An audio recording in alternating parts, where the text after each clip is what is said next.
wanayakanusha. Wizara ya mambo ya nje ya Ghana imesema imepokea kwa mshtuko mkubwa taarifa kwamba Bashiru Isaac mwenye miaka 40 alipigwa risasi na kufariki Jumanne katika kitongoji kimoja Hope Town. Imesema pia imetuma barua rasmi ya malalamiko na kuwasilisha kesi kwa polisi. Waziri wa sheria Afrika Kusini amejibu akieleza wasiwasi wake kwamba mamlaka za Ghana zitatoa taarifa sahihi kuhusu hali ya Afrika ya Kusini. Kufahamu zaidi, awali nimezungumza na Nixon Katembo. Huyu ni mchambuzi na mwanahabari kutoka Afrika Kusini. Madai ya serikali ya Ghana yana msimamo wake kwa maana kuwa ni raia wa Ghana aliyeuliwa akiwa katika eneo lake la kinyozi kwa kufikiwa na wizi ambao Afrika Kusini ambao alimuomba kwanza hela na papo hapo wakampiga risasi na wakaondoka, na mpaka sasa hivi polisi haijawapata. Sasa nadhani ukirudia nyuma kidogo unaona kwamba raia wa kwanza walioandamwa na waandamanaji alikuwa ni raia wa Ghana, hadi Ghana akatuma ndege kuchukua raia wake. Sasa inaonekana huenda ikawa ni mvutano wa kidiplomasia licha ya waziri wa sheria hapa nchini Mamoloko Kubai kukanusha kwamba Ghana inaendelea na habari potovu katika mitandao ya kijamii. Katembo, hatua ya madai haya kukanushwa na serikali ya Afrika Kusini na kusema kwamba ni tukio la nyuma na halihusiani kabisa na maandamano, inatoa taswira gani? Inatoa taswira ya kukana matatizo yaliyoko hapa nchini kuhusiana na vita dhidi ya wageni, kwa sababu tukio hili limetokea siku moja kabla ya maandamano. Sasa kwa waziri kuja kukataa kwamba haliambatani na maandamano, nadhani ni unafiki upande wa serikali ya Afrika Kusini kwa kukosa maneno ya kuweza kuelezea hali ya kukanusha kwa serikali hii. Unaona uhusiano wa Afrika Kusini na mataifa mengine hususan ya Afrika yakiingia katika mtikisiko wote kufuatia matamshi ya baadhi ya nchi kadhaa kusema kwamba Afrika Kusini imeshindwa kabisa kuzuia kuvamiwa kwa raia wake? Nadhani ni hilo linahitajika, kwamba Afrika Kusini pamoja na kuwa nchi yenye uchumi zaidi ingepewa adhabu na mataifa mengine ya bara, tusia kwanza biashara zake na kuiadhibu kiuchumi. Kwa hivyo ijue kwamba ni mojawapo ya mataifa ya bara la Afrika na haiwezi kuishi bila mataifa mengine ya bara la Afrika kuliko kuendelesha sera potovu ambazo zinawachukia wageni. Lakini pia niseme kwamba ndio serikali ya Afrika Kusini imekuwa ikijitahidi, lakini kuja kukanusha kitu ambacho kimefanyika wazi, nadhani kidogo hapo kuna mushkili, kwamba serikali haijachukua wajibu wa kukabiliana na hali iliyoko nchini na kuzidia kufumbia macho na matatizo ya nchi dhidi ya raia wa kigeni. Na pia tuseme malalamishi ama malalamiko ya raia wa Afrika Kusini kuhusiana na rushwa, kuhusiana na uendeshaji mbaya wa serikali na ufujaji wa pesa za serikali ambazo zingeenda kwa maskini hawa, wanalalamikia kwamba wageni wanachukulia kazi zao almradi ni uongozi mbaya. Baadhi ya wanaharakati na hata jumuiya kadhaa za kimataifa, Katembo, zinasema kwamba Afrika Kusini haifanyi vya kutosha kuwalinda raia wa kigeni. Katembo, ni kweli kiangalia maandamano yalivyotokea kote nchini, unakuja kuta kwamba baadhi ya maandamano yalishinikizwa na jeshi la polisi, na kuna baadhi ya uporoji ambao umefanyika mbele ya macho ya polisi. Kuna watu wamepigwa marungu, watu wakaumia hata kujeruhiwa, na wengine wakaenda hospitali chini ya uangalizi wa polisi. Sasa katika hali hiyo hauwezi kusema kwamba serikali imefanya nguvu zaidi za kuwalinda wageni, ingawa ni kweli tusiseme pia vibaya kwa serikali hii kwamba haijalinda wageni vya kutosha. Katembo, haya yote yanaiweka wapi taswira ya Afrika ya Kusini kimataifa? Bila shaka yanaweka doa kwa taswira ya Afrika Kusini, sababu hili ni taifa ambalo katiba yake imeundwa kwa msingi wa uteteaji wa haki za binadamu na kulinda raia na mali zake. Na ukiona kwamba Afrika Kusini ilipoenda kule mahakama ya kimataifa ya haki dhidi ya Israeli ilidai kulindwa kwa haki za kibinadamu za Wapalestina. Sasa hii doa inaonyesha kwamba maandamano yameweka kwamba ni unafiki. Ni Nixon Katembo huyo. Lakini muda mfupi uliopita vile vile nimezungumza na Anita Kimathi, mkazi wa Afrika Kusini, ili kujua hali ilivyo kwa sasa. Mpaka sasa tumepata taarifa maeneo ya Jamestown wamekuwa wakiondolewa watu ndani ya nyumba. Yaani raia na askari wanasimamia zoezi, wanawatoa raia wa kigeni, yani kama ni mke, mume, watoto, wote wanatolewa ndani ya nyumba. Sasa tumeona kwamba kuna watu pia wana documents, wana ID za hapa ama wana work permit, lakini hawasikilizwi. Yani ni kwamba unaambiwa utoke, utaenda kuongea kituoni, after kituoni unapelekwa Lindela. Lindela ndio sehemu ambayo wageni wengi wanapelekwa pale kwa ajili ya kusubiri safari ya kwenda nchi walizotoka. Kuna taarifa vile vile kwamba polisi inafanya uchunguzi kwa maafisa wawili wanaosemekana kuambia wahamiaji waende kwao. Hii ina ukweli kiasi gani, Anita? Ya, ni kweli, kwa sababu maaskari wao serikali imeshawaambia hawahusiki na jambo lolote ambalo linahusiana na immigration. Wao immigration ndio wanaohusika kuuliza raia wa kigeni kuhusiana na dokumenti zao. Sasa kuna baadhi ya askari wamekuwa wakiwaghasi raia wa kigeni kwa kutaka kujua una dokumenti au huna, na pia wanapokea rushwa kwa wingi sana. Kumekuwa vile vile na matamshi mbalimbali kutoka jumuiya za kimataifa kulaani matukio baguzi dhidi ya wageni. Serikali kufikia sasa imesema lolote, Anita? Mpaka sasa tumeona serikali ipo kimya. Toka majuzi walivyoongea, lakini kwa sasa tunaona serikali ipo kimya kabisa. Na imekuwa kwamba tunaona raia wa kigeni kutoka Pakistan kama 3 hivi wamevamiwa katika maduka yao maeneo ya Northwest, wakiambiwa watoke wahamishe kila kilichopo ndani ya duka na kuachia raia. Wewe kama mgeni hapa ambaye vile vile naweza kusema ni mwenyeji wa muda mrefu, unaiona hali yako ya usalama ikoje? Mpaka sasa hivi manake pana sintofahamu, lakini kama nilivyoongea majuzi kwamba kuna baadhi ya maeneo yako salama kabisa, huwa hayaguswi kabisa. Lakini kuna wengine maeneo ambao wanakaa kama mjini kidogo kuna taharuki za hapa na pale. Lakini tumejaribu kuona kuna baadhi ya maaskari wanafanya kazi zao vizuri, wanalinda baadhi ya maeneo kwamba raia wa nchi hawawezi kuingia katika hizo nyumba. Kuna mtu yote ambaye unamfahamu ama unaofahamu wewe ambao wamedhurika kuanzia ile juzi maandamano makubwa mpaka hii sasa hivi unasema kwamba wanapita nyumba kwa nyumba kuwafukuza wageni? Tumepata taarifa tu kwa watu ambao tunawafahamu ambao wana maduka yao makubwa hapo town CBD Joburg. Maduka yao yamekuwa yakivunjwa na wakitoa baadhi ya vitu. Hizo ndio taarifa ambazo tumezipata, lakini hakuna Mtanzania hata mmoja ambaye amejeruhiwa mpaka dakika hii. Anita, unaona hali ikirejea kuwa ya kawaida kwa wageni na kuendelea na shughuli zao za kawaida kama ilivyokuwa kabla ya maandamano? Hali itarudi. Hii ni kawaida yao wa South Africa. Wanafanya hivi takriban toka Rais Thabo Mbeki mpaka huyu wa sasa. Kwa hiyo imekuwa kila baada ya miaka 4 ama 3 vurugu kama hizi hutokea. Lakini kwa mara hii imekuja kivingine kabisa. Mara hii wanataka raia wa kigeni waondoke. Tofauti na hiyo miaka ya nyuma wanafukuza, lakini ilikuwa haiko serious kama hii ya sasa hivi.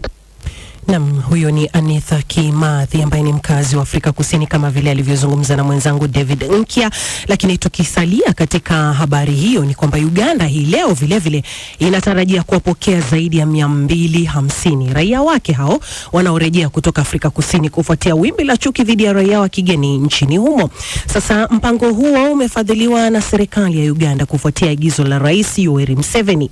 Zaidi ya Waganda 700 wanaoishi Afrika Kusini wamejisajili tayari kurejea nyumbani. Ili kufahamu zaidi, sasa tunaungana mubashara na mwandishi wetu Shuaib Ibrahim akiwa katika uwanja wa ndege wa kimataifa wa Entebbe. Ujambo Shuaib, habari ya leo, tuambie hali ikoje hapo uwanjani? Sijambo pili sana, shukran. Niko hapa katika uwanja wa Entebbe na hali hapa niko katika eneo ambako raia wanaoingia nchini Uganda wanapopitia, na hapa naona baadhi ya wananchi wamejitokeza kuwapokea mandugu zao na vile vile wanaotarajiwa kutoka nchini Afrika Kusini. Lakini hili kundi la Waganda ambao wanatoka Afrika Kusini limechelewa kidogo, ndege yao imechelewa. Awali ilitarajiwa kuwasili hapa uwanja wa Entebbe muda wa saa 12:30, lakini bango hapa uwanjani inaonyesha kwamba ndege hiyo imechelewa kidogo na itatarajiwa kuwasili hapa muda wa saa 3:30. Naam, bila shaka Shoaib, na utakuwa bado uko hapo. Lakini kwa sasa tunachoelewa kuhusu kundi hili ni kipi? Unaweza kutueleza kwa kifupi tu? Naam, pili, kundi hili ni kundi la zaidi ya raia wa Uganda 250 na ni sehemu ya zaidi ya raia 700 ambao tayari wameshajisajili kutoka huko Afrika Kusini, ambao wanataka kurejea kwa hiari nchini Afrika Kusini au kurejea nchini Uganda kutoka Afrika Kusini. kufuatia wimbi la chuki dhidi ya raia wa kigeni, na shughuli hii imefadhiliwa na serikali na hao wanatarajiwa kuwasili hapa kutumia ndege ya kitaifa ambayo imekodeshwa ya Uganda Airlines. Ilitarajiwa kwamba wangefika hata jana, lakini kutokana na mchakato ambao kwanza wapitie wachujwe na vile vile wafate yale maagizo, wamechelewa kidogo tangu jana. So hivyo wanatarajiwa kuwasili leo na tunadhani kwamba serikali baadaye kundi lingine litakuwa likiingia nchini Uganda. Na Shoaibu, ukiwa hapo, je, umepatana na familia zozote ama jamaa, ndugu, marafiki za hao wanaotarajiwa kurudi hii leo? Phyllis, nimejaribu kumpata mtu mmoja ambaye amenieleza kwamba yeye ana hamu kukutana na ndugu zake, kwa sababu alikuwa anahofia kwamba pengine anaweza akawa matatani, ambaye kutokana na vurugu ambazo zimekuwa zikiendelea Afrika Kusini. Kwa hivyo baadhi yao na wengi wao wako na hamu ya kukutana tena na marafiki zao na vile vile madogo zao. Naam, Shoaib, na je, serikali nayo imezungumzia nini kuhusu hasa usalama na mipango yote kwa jumla ya kuwarejesha nyumbani hawa? Serikali kupitia ubalozi wake huko Pretoria, mjini Pretoria nchini Afrika Kusini, imesema kwamba inaendelea na zoezi la kuwasajili wale raia wa Uganda ambao wako Afrika Kusini na wanataka kurejea nchini Uganda. Na siku za hivi karibuni tu serikali ilisema kwamba kuna Mganda ambaye alijeruhiwa na kufariki katika purukushano za chuki dhidi ya raia wa kigeni. Kwa hivyo imesema itaendelea na zoezi la kuwasajili wale wote wanaotaka kurejea nchini Uganda ili kuhakikisha kwamba wako salama, na vile vile ubalozi wa Uganda nchini Afrika Kusini umesema kwamba umeshatenga vituo vya kuwahifadhi raia wa Uganda ambao tayari wameshapewa idhini ya kuondoka nchini Afrika Kusini. Naam, shukran sana Shoaib. Msikilizaji, huyo ni mwandishi wetu Shoaib Ibrahim akiwa katika uwanja wa ndege wa kimataifa wa Entebbe, na kumbuka vile vile atakuwa kwenye matangazo yetu ya Dira ya Dunia televisheni, hivyo tutazidi kukueleza zaidi kuhusu kundi hili la raia wa Uganda ambao wanatarajiwa kufika huko kutoka Afrika Kusini. Lakini sasa tukisonga mbele na habari zingine, ni kwamba idadi ya watu waliofariki kufuatia shambulio la Urusi ambalo lilitokea usiku huko Kiev imeongezeka na sasa imefikia watu 18. Huduma za dharura zinaendelea kutafuta manusura wanaodhaniwa huenda wako chini ya vifusi vya majengo ya makazi hayo yaliyoanguka. Jeshi la anga la Ukraine linasema kwamba Urusi ilirusha jumla ya karibu ndege zisizo na rubani 500 na makombora 70 nchini humo Ukraine usiku wa jana. Huku msaada wa moja kwa moja wa Marekani ukipungua, rais wa Ukraine Volodymyr Zelensky ameomba tena Marekani ipatie Ukraine leseni za kutengeneza makombora ya ulinzi wa anga aina ya Patriot. Zaidi na Isabella Mwagodi. Usiku ulikuwa wa giza lakini uliojawa na mwanga wa moto wa milipuko. Kwa zaidi ya saa 11, anga la Kiev liligeuka kuwa uwanja wa mapambano, huku mifumo ya ulinzi wa anga ya Ukraine ikijaribu kuzuia wimbi la makombora 74 na ndege zisizo na rubani karibu 500 zilizorushwa na Urusi. Shambulio hili liligusa maeneo kadhaa ya jiji na kulazimisha wakazi wa vitongoji kadhaa kuhamishwa. Katika majengo yaliyopigwa ni ghorofa kubwa la makazi kusini mashariki mwa Kiev, ambapo sehemu ya jengo hilo imesambaratika kabisa. Watoto ni miongoni mwa idadi kubwa ya wahanga. Hapa mbunge wa Ukraine Oleksii Goncharenko anaelezea jinsi usiku huo ulivyokuwa kutisha kwa wakazi wa Kiev. Usiku wa kuamkia leo ulikuwa kutisha sana. Ulijaa milipuko, makombora ya Urusi na harakati za kuyadhibiti. Nafikiri wananchi wengi wa Kiev hawakulala kabisa. Urusi inafanya kila iwezalo kuharibu miundombinu ya kiraia na kuwatesa raia ili kueneza ugaidi. Hakuna jipya hapa, lakini ukweli ni kwamba wanataka tuteseke. Katika wilaya ya Peshersky, kombora lilianguka katikati ya majengo mawili ya makazi na kusababisha uharibifu mkubwa. Wakazi wengi walinusurika kimiujiza, akiwemo Svitlana, mkazi wa eneo hilo, ambaye anasimulia jinsi alivyoponyoka kifo. Madirisha ya nyumba yangu yote yamepasuka na balkoni yangu imeharibika kabisa. Kipande cha bomu kilianguka moja kwa moja juu ya kitanda changu. Kama ningekuwa nyumbani muda huo, nisingekuwa hai hivi sasa. Wataalamu wa kijeshi wanasema Urusi sasa inatumia mbinu mpya, mashambulizi yanayotokea kwa nadra lakini yanakuwa makubwa, yenye nguvu zaidi na yanayotumia silaha mchanganyiko zikiwemo mabomu yasiyo na rubani mpya zenye injini za jeti ili kuchosha mifumo ya ulinzi ya Ukraine. Rais Volodymyr Zelensky ametoa wito wa dharura kwa Marekani na washirika wa Magharibi kutoa mifumo zaidi ya ulinzi wa anga ya Patriot, akisisitiza wanahitaji kulipa ombi lao kipaumbele cha kufa na kupona. Kwa upande wao, Moscow imekiri kufanya mashambulizi hayo, lakini ikidai kuwa ilikuwa inalenga viwanda vya kijeshi na miundombinu ya nishati kulipiza kisasi kufuatia mashambulizi ya Ukraine dhidi ya vituo vya mafuta vya Urusi. Msemaji wa Kremlin Dmitry Peskov ameweka wazi msimamo wao. Asubuhi ya leo mkuu wa majeshi Gerasimov ametoa taarifa kwa amiri jeshi mkuu Rais Putin kuhusu matokeo ya mashambulizi makubwa ya kulipiza kisasi yaliyofanywa na vikosi vyetu dhidi ya Kiev na maeneo mengine. Mashambulizi haya yameelekezwa pekee dhidi ya maeneo ya kijeshi au miundombinu inayohusiana na jeshi. Hata hivyo, waziri wa mambo ya nje ya Ukraine Andriy Sybiha amelaani kauli hiyo akisema ni unyanyasaji wa kimaadili kuhalalisha vifo vya raia na kukumbusha ulimwengu kuwa kuna mshambuliaji na kuna nchi inayojihami. Huku vita hivi vikiingia katika mwaka wa 5, mapambano ya ardhini yamekwama kwa kiasi kikubwa, ingawa makomanda wa Ukraine wanadai kurejesha baadhi ya maeneo mashariki na kukata njia muhimu za usambazaji wa vifaa vya Urusi kuelekea Crimea. Isabella Magodi, Dira ya Dunia, BBC. Shukrani Isabella kwa taarifa hiyo, na nikukumbushe tu msikilizaji kwamba kwenye tovuti yetu ya BBC News Swahili wenzetu wanazidi kukuandalia taarifa pale kama hii, taarifa yetu kuu. Basi ukitaka kuisoma kwa kina, Afrika Kusini na Ghana za kumbwa na mvutano wa kidiplomasia kuhusu mauaji ya raia wa Ghana, iko hapo kwenye tovuti yetu. Lakini vile vile mambo haya ya Pape Gueye asusa kuichezea Senegal hadi benchi la ufundi litakapobadilishwa. Haya ni mambo ya kombe la dunia hayo. Lakini maafisa wa afya Gaza watangaza hali mbaya ya upatikanaji wa tiba kwa majeruhi. Sio hiyo tu, habari ni nyingi kama Christian Brothers yaruhusiwa kusitisha kwa muda malipo ya fidia kwa waathiriwa wa unyanyasaji nchini Australia. Ni kwa nini?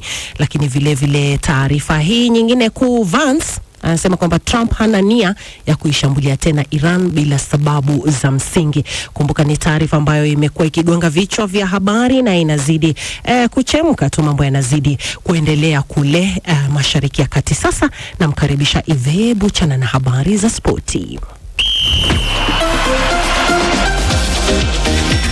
Barabara kabisa. Senegal imeondolewa kwenye kombe la dunia kwa njia ya kusikitisha baada ya kupoteza mabao 3-2 dhidi ya Ubelgiji katika muda wa nyongeza. Bosha Nyanja Junior, karibu Bosha. Matokeo hayo yanaifanya Senegal kuwa timu ya 5 kutoka Afrika kuaga mashindano hayo, ikifuata Afrika Kusini, Ivory Coast, Jamhuri ya Kidemokrasia ya Kongo pamoja na Tunisia. Kwa sasa Morocco ndio timu pekee kutoka Afrika iliyofuzu katika hatua ya 16 bora baada ya kuondoa Uholanzi kwa mikwaju ya penalti. Algeria, Misri, Cape Verde pamoja na Ghana bado zinasaka nafasi ya kuungana nao. Senegal ilianza vyema mchezo wake wa hatua 32 bora mjini Seattle, ikitangulia kwa bao la Habib Diarra dakika 25 kabla ya mshambuliaji Ismail Assar kuongeza dakika ya 51 na kuifanya ionekane kuwa njia nyepesi ya kutinga hatua inayofuata. Hata hivyo, ndani ya dakika 3 za mwisho za muda wa kawaida, Ubelgiji walibadilisha kabisa mchezo. Romelu Lukaku aliyeingia akitokea bench alifunga dakika 86 kabla ya nahodha Yuri Tillemans kusawazisha dakika 89 na kupeleka mchezo katika muda wa nyongeza. Simba wa Teranga walijitahidi kuhimili shinikizo kwa muda wote wa nyongeza, lakini dakika ya 120 Tillemans alipata penalti na kuifunga yeye mwenyewe, akiipa Ubelgiji ushindi wa bao 3-2 na tiketi ya hatua ya 16 bora. Ubelgiji sasa itaungana na Marekani katika hatua hiyo baada ya Marekani kuifunga Bosnia Herzegovina bao 2-0. Wakati huo kiungo wakati wa Senegal Pape Gueye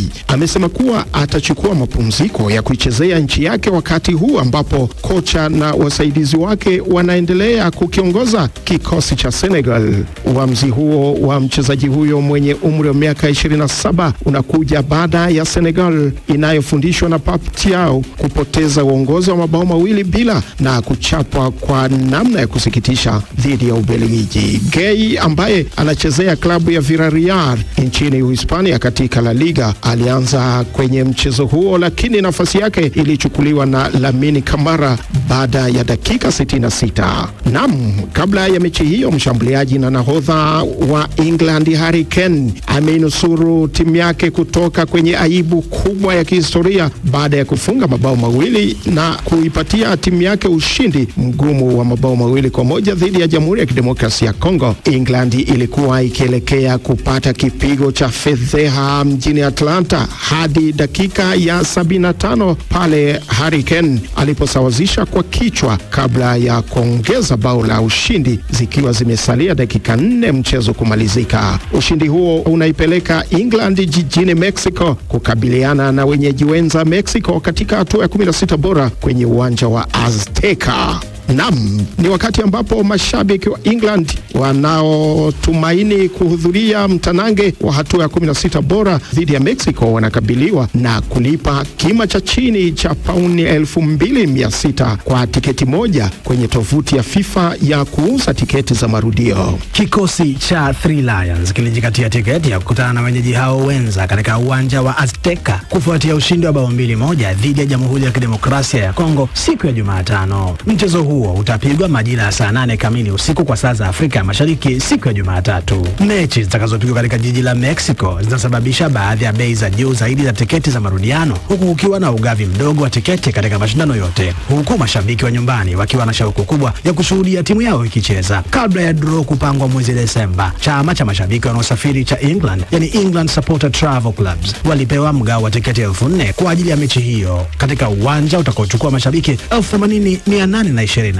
Tiketi zote zilikuwa zimeuzwa wakati wa hatua ya kupiga kura mwezi Januari na hakuna tiketi nyingine zitakazotolewa na FIFA. Hivyo tovuti ya mauzo ya marudio ndio njia pekee kwa mashabiki kupata nafasi ya kuingia katika mchezo huo. Sasa, kabla ya mechi ya England dhidi ya DR Congo kuanza, tiketi 250 tu ndizo zilizokuwa zimeorodheshwa, idadi ambayo ilipanda kidogo baada ya mechi hiyo na kufikia tiketi 273. Lakini usiku kucha idadi hiyo iliongezeka hadi kufikia tiketi 429. Barabara bosha ama kuhusiana na mechi za leo, Hispania inakipiga dhidi ya Austria, Portugal kuoneshana kazi na Croatia, na alfajiri Uswisi kupepetana na Algeria. Mwisho wa makala ya Spoti Bosha, ni kushukuru sana. Jina langu mimi ni Ive Buchana.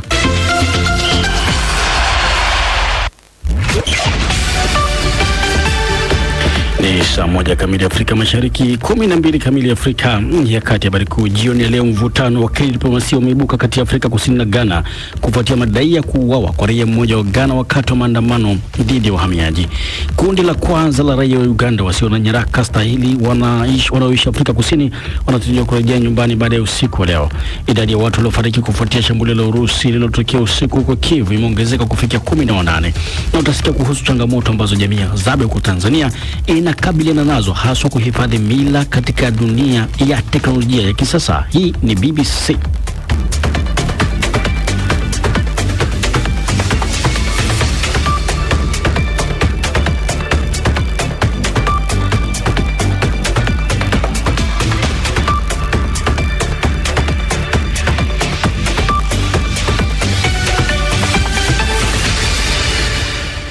Barabara kabisa. Kama ndo kwanza unajiunga nasi, haya ni matangazo ya moja kwa moja ya Dira ya Dunia kutoka idhaa ya Kiswahili ya BBC. Jioni leo upo nami David Inke nikiwa hapa Dar es Salaam na mwenzangu ni Felix Motea akiwa pale studios za Nairobi, Kenya. Mamia ya waokoaji wanajaribu kumwokoa mwanaume mmoja wa Venezuela aliyepatikana akiwa hai kwenye vifusi baada ya matetemeko mawili ya ardhi wiki iliyopita. Hernan Gil alikuwa amenaswa chini ya magofu ya kituo cha biashara alichofanya kazi kama mlinzi katika pwani ya Katialama. Zaidi ya watu 2,000 wamethibitishwa kufariki dunia katika matetemeko hayo, huku wengine takriban 40,000 wakiwa hawajulikani waliko, na matumaini yanafifia ya kupata manusura zaidi. Lizi Masinga na maelezo zaidi. Kwa mujibu wa mamlaka nchini Venezuela, idadi ya watu waliopoteza maisha kufuatia matetemeko mawili ya ardhi yaliyokumba taifa la Venezuela wiki iliyopita imeongezeka na kufikia takriban watu 2,300 huku takriban watu 40,000 wakiendelea kutafutwa. Vikosi vya uokoaji vinasema matumaini ya kuwapata manusura waliofukiwa chini ya vifusi yanazidi kufifia, huku rais wa mpito wa Venezuela Delcy Rodriguez ametangaza kipindi cha maombolezo ya kitaifa cha siku 7. Wakati tamko hilo la serikali likitolewa, timu ya waokoaji wanaendelea na juhudi za kuwaokoa raia mmoja wa Venezuela aliyebainika kuwa hai chini ya vifusi siku kadhaa baada ya kutokea kwa matetemeko hayo. Mtu huyo Hernan Gil amenaswa chini ya mabaki ya jengo la kituo cha biashara alilokuwa akifanya kazi kama mlinzi katika mji wa pwani wakati ya Lamar. Miongoni mwa wanaoshiriki operesheni ya uokozi ni Wagner Leiva wa shirika la Msalaba Mwekundu la Costa Rica. Anaelezea juhudi zinazoendelea kufanywa za kumfikia manusura huyo. Tunatumaini kwamba ndani ya saa 24 zijazo tutafanikiwa kumrejesha Elman katika familia yake na kuhakikisha anapatiwa huduma stahiki za matibabu. Hatua hiyo inamwezesha kurejea katika maisha yake ya kawaida na kushiriki kikamilifu katika shughuli za uzalishaji na maendeleo kama ilivyo kwa wananchi wengine wa taifa hili zuri. Msako wa manusura unaendelea katika mji wa Lamar na baadhi ya maeneo. Majirani na wanafamilia wanaendelea kuwatafuta wapendwa wao kwa kutumia mikono mitupu pamoja na zana zozote wanazoweza kupata. Kwa upande wa shirika la Umoja wa Mataifa linaloshughulikia ustawi wa watoto UNICEF, kupitia afisa wake John English anayeshughulikia mawasiliano ambaye pia ni msemaji wa UNICEF nchini Venezuela, anasema tunashirikiana mamlaka ya kitaifa ya ulinzi wa watoto ya Venezuela kwa baini wa watoto wote ambao wametengwa na wazazi wao au wale ambao wanasafiri bila kuwa na mlezi. Tangu siku za mwanzo za tukio hili, timu zetu zilikuwa zikifanya misheni mbalimbali kuhakikisha kwamba watoto hawa wanatambuliwa mapema na kuimarisha mfumo wa kuunganisha na huduma muhimu. Hatua hizi ni za msingi katika kuhakikisha kwamba watoto waliotenganishwa na familia zao wanaunganishwa tena na wazazi wao pale inapowezekana au na ndugu zao wa karibu endapo wazazi hawapatikani. Lengo kuu ni kuhakikisha kwamba watoto wanakuwa salama na kulindwa dhidi ya hatari ambayo ni unyonyaji, ukatili na aina nyingine yote ile ya matumizi mabaya.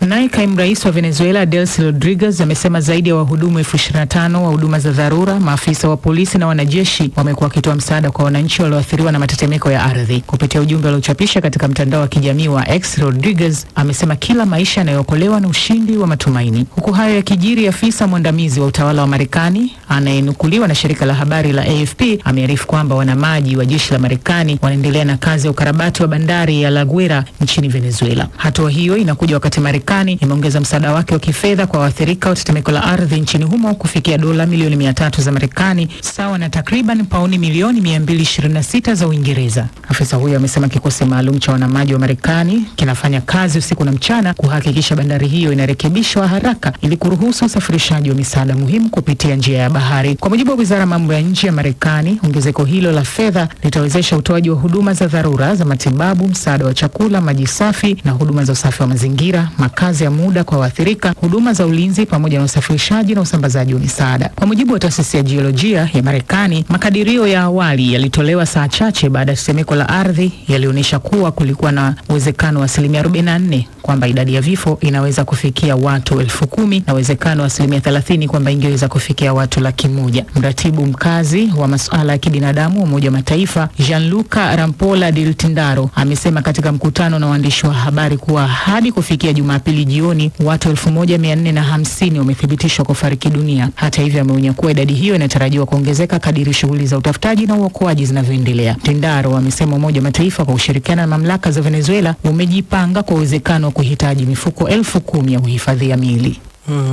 Ni taarifa iliyowasilishwa kwako na Lizi Masinga.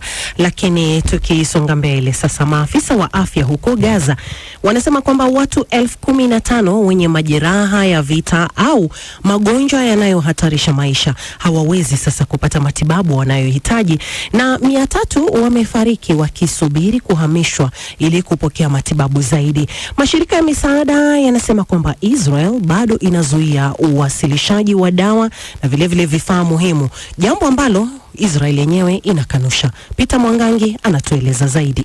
Orodha ya watu wanaohamishwa kwa ajili ya matibabu hubadilika mara kwa mara kutokana na mabadiliko ya hali za wagonjwa na maamuzi yanayofanywa. Hivyo kuna uwezekano kwamba sio vifo vyote vinavyorekodiwa. Tangu mpango wa kusitisha mapigano uanze zaidi ya miezi 8 iliyopita, shirika la afya duniani WHO limesema kuwa watu zaidi ya 1900 wameondoka Gaza kwenda kupata matibabu. Endapo kasi ya mchakato huu haitaongezwa, inaweza kuchukua miaka kadhaa kuwahamisha wagonjwa wote wanaohitaji matibabu. Baada ya kuidhinishwa na bodi ya rufaa za matibabu ya Gaza, wagonjwa hulazimika kupitia ukaguzi wa kiusalama unaofanywa na Israel. Pia ni lazima wakubaliwe na nchi itakayowahudumia, jambo ambalo si rahisi kila wakati. Mapema mwezi huu, kaimu naibu katibu wa wizara ya afya ya Gaza, Maher Shamia, alisema sababu kuu za ucheleweshwaji ni mchakato mrefu wa ukaguzi wa kiusalama na vikwazo vilivyowekwa na mamlaka za Israel kuhusu idadi ya watu wanaoruhusiwa kuondoka. Aliongeza kuwa Wapalestina waliruhusiwa kuondoka kupitia kivuko cha Rafa kinachounganisha Gaza na Misri siku 3 tu kwa wiki, huku uhamishaji wa wagonjwa kupitia kivuko cha Kerem Shalom kinachounganisha Gaza na Israel ukifanyika siku 1 tu kwa wiki. Kogat, ambacho ni chombo cha wizara ya ulinzi ya Israel kinachosimamia masuala ya kiraia Gaza, kilisema kuwa kuondoka kwa wagonjwa kunategemea kupokelewa kwa ombi rasmi kutoka kwa nchi iliyo tayari kumpokea mgonjwa pamoja na kukamilika kwa ukaguzi wa kiusalama unaofanywa na mamlaka husika. Katika eneo la hospitali ya Al-Shifa mjini Gaza lililoharibiwa kwa mabomu, wanahabari walishuhudia makumi ya watu wakikusanyika kupinga ucheleweshwaji wa mchakato wa uhamishaji wa wagonjwa. It runs the full range from gauze. Uhaba huo unaathiri kila ngazi ya huduma za matibabu, kuanzia vifaa vya msingi kama bandeji na dawa za kutuliza maumivu hadi vifaa vya kisasa kama mashine za uchunguzi wa CT na huduma za wagonjwa wanaohitaji usafishaji wa damu mara kwa mara. Katika baadhi ya hospitali, hali imefikia hatua ya kulazimika kugawa huduma hiyo kutokana na rasilimali chache zilizopo. Baadhi ya wakazi wa Gaza walikuwa wamepewa kibali kabla ya vita kusafiri kwenda hospitali zilizoko ukingo wa magharibi unaokaliwa kwa mabavu na Jerusalem Mashariki kwa ajili ya matibabu. Hata hivyo, tangu wakati huo, Israel imefunga kwa kiasi kikubwa njia hiyo na ni mgonjwa mmoja tu kutoka Gaza aliyesafiri kwa matibabu ya saratani. Samir alisema misumari midogo 4 inayoshikilia uti wa mgongo wa Mwas imelegea na sasa inaathiri upumuaji wake. Madaktari wa Gaza pia walikuwa wamependekeza akatwe sehemu nyingine ya mguu wake. Baada ya kuambiwa kuwa walikuwa wamepata kibali cha kiusalama kwa ajili ya kuhamishwa, familia hiyo haijapokea taarifa nyingine tangu walipoombwa kuwasilisha upya nyaraka zao mwezi Mei. We knew that at any moment, tulijua kwamba wakati wowote ule Mungu anaweza kumchukua, lakini pia tuliamini kwamba miujiza ungeweza kutokea wakati wowote. Tulikuwa na matumaini kwamba tungepokea simu ikituambia tujiandae, tufunge mizigo yetu na kujiandaa kuvuka mpaka kwa ajili ya kupata matibabu. And prepare to travel through the crossing. Baadhi ya wagonjwa waliokata tamaa ambao bado wanasubiri kuhamishwa wanaripotiwa kuwalipa maelfu ya pauni watu wanaojitambulisha kuwa mawakala kwa matumaini ya kuharakisha kushughulikiwa kwa kesi zao. WHO imechapisha onyo kwenye tovuti yake ikiwa na maandishi makubwa mekundu yanayosema jihadharini na matapeli na kuwasisitizia wagonjwa wasimlipe mtu yeyote anayedai anaweza kuharakisha mchakato wa uhamishaji kwa ajili ya matibabu. Na ni taarifa yake Peter Mwangangi. Kwingine kwa kanisa Katoliki duniani limewafukuza maaskofu 6 kutoka kundi lililojitenga lenye msimamo mkali wa kihafidhina nchini Uswizi. Amri hiyo ya Vatican imetolewa usiku mmoja baada ya jumuiya ya Mtakatifu Pius wa 10 kuweka wakfu rasmi maaskofu wapya 4 licha ya ombi la Papa Leo la kutofanya hivyo. Amri hiyo ya Vatican ilisema kwamba waumini wa kawaida watakaoliunga mkono kundi hilo rasmi nao pia watatengwa na kanisa. Jumuiya hiyo ilianzishwa na askofu wa Faransa Marcel Lefebvre mwaka 1970 na ina wafuasi wapatao 600,000. Lela Mohamed na maelezo zaidi. Makao makuu ya kanisa Katoliki duniani ya The Vatican leo imetangaza kuwa mapadre na waumini wa kundi moja lililojitenga ambalo liliwatawaza maaskofu bila idhini ya Papa Leo wamejitenga rasmi na kanisa hilo na hivyo wameondolewa kama waumini wa kanisa la Katoliki. Katika taarifa iliyojawa na ujumbe mkali, idara ya mafundisho ya imani ambayo ndiyo idara kuu zaidi ya kanisa la Katoliki lenye zaidi ya waumini bilioni 1.4 duniani imewaonya na kuwatahadharisha waumini kote duniani dhidi ya kujiunga na kundi hilo lililojitenga lenye makao yake nchini Uswizi. The Vatican imesema kuwa jumuiya ya Mtakatifu Pius wa 10 inasherehekea sakramenti kinyume cha sheria. Taarifa hiyo imesema kuwa kundi hilo la jadi ambalo linakataa mafundisho muhimu ya Kanisa Katoliki halina idhini ya kufungisha ndoa wala kusikiliza maungamo kihalali. Michel Rion ni padre na msomi wa dini katika jumuiya ya Mtakatifu Pius. Anasema usimikaji huo si uasi dhidi ya Kanisa la Katoliki. Kuhusiana na msimamo wa Vatican kuhusu uteuzi huu, naamini ni muda tu kabla ya ukweli kujulikana.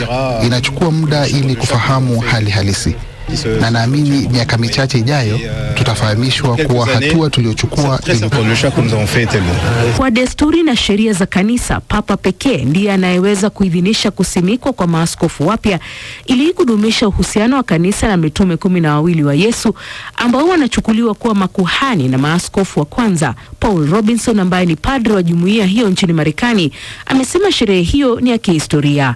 Yes, it's a great moment of joy for us because now we have 4 new. Huu ni wakati muhimu na wa furaha kwetu kwa sababu sasa tuna maaskofu wapya 4 ambao wataweza kuhakikisha utoaji wa sakramenti kwa waumini wetu.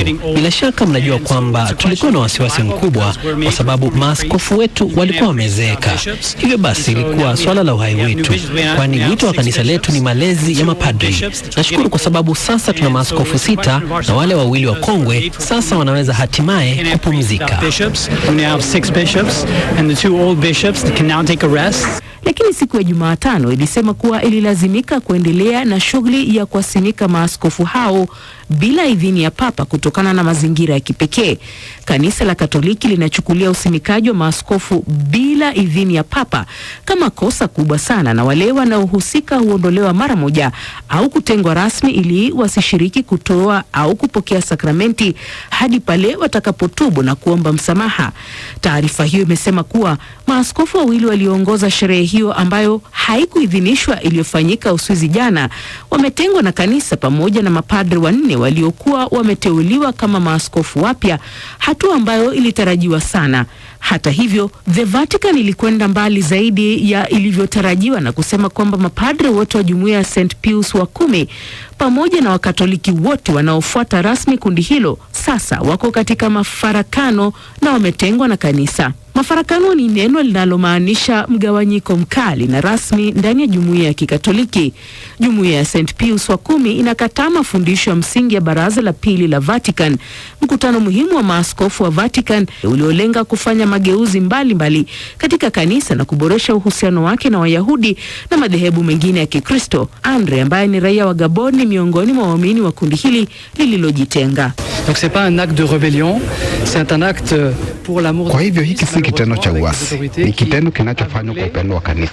Kwa bahati mbaya, mbele ya mamlaka ambazo zimepotoshwa hazitambui kwamba hii ni kwa ajili yao tunafanya hivi. Tumelazimishwa na mazingira, na kwa upendo wa kanisa na wa roho za waumini wetu. Baraza hilo pia liliruhusu misa ambayo hapo awali ilikuwa ikisomwa kwa lugha ya Kilatini pekee kuanza kufanyika kwa lugha zingine. Jumuiya hiyo ilikataa mabadiliko hayo ikisema inataka ibada ya Kilatini ibaki kwa sababu ya hisia zake za siri na utaratibu rasmi. Papa Leo aliwaambia waandishi wa habari mwezi wa Juni mwaka huu kuwa mgawanyiko na jumuiya ya Mtakatifu Pius wa 10 ni donda kwa kanisa, lakini alitaja mageuzi hayo kama masuala muhimu ya mafundisho ya kanisa ambayo ni sharti wakubali. Jumuiya hiyo ambayo wafuasi wake wakati mwingine hujulikana kama Lefebvris, jina la mwanzilishi wake Askofu Mkuu Marcel Lefebvre. Askofu Lefebvre alitengwa na kanisa mwaka 1988 baada ya kuwateua maaskofu 4 bila idhini ya Papa Yohane Paulo wa pili. Papa Benedikto wa 16, mrithi wa Yohane Paulo, alijaribu kurejesha mazungumzo na jumuiya hiyo na kuondoa adhabu za kutengwa kwa maaskofu hao 4 waliobaki.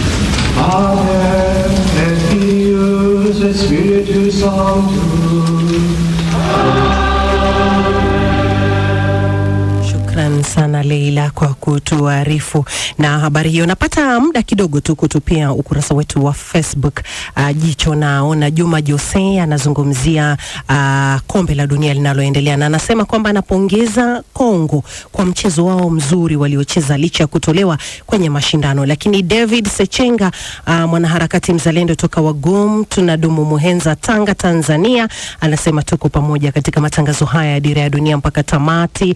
Shukran sana. Mark Adrian wa Pwani, Tanzania, anasema kwamba sidhani kama kutakuwa na umoja Afrika kutokana na chuki ya Afrika Kusini. Kuna haja ya viongozi wa Afrika kurejea vifungu vya muungano wa SADC na Union ya Afrika. Lakini Anthony Maemba wa Iringa, Tanzania, anasema kwamba Afrika Kusini, jueni huku kwetu kuna watu wenu pia. Julius Alfred, Ukraine, poleni, vita vinaangamiza raia wasio na hatia. Shukran vile Kiza kwa Himinika, Ndilana Lamek, Amos Anyanga Atsali, David Paulo, Deogracius Shayo na wengine wengi.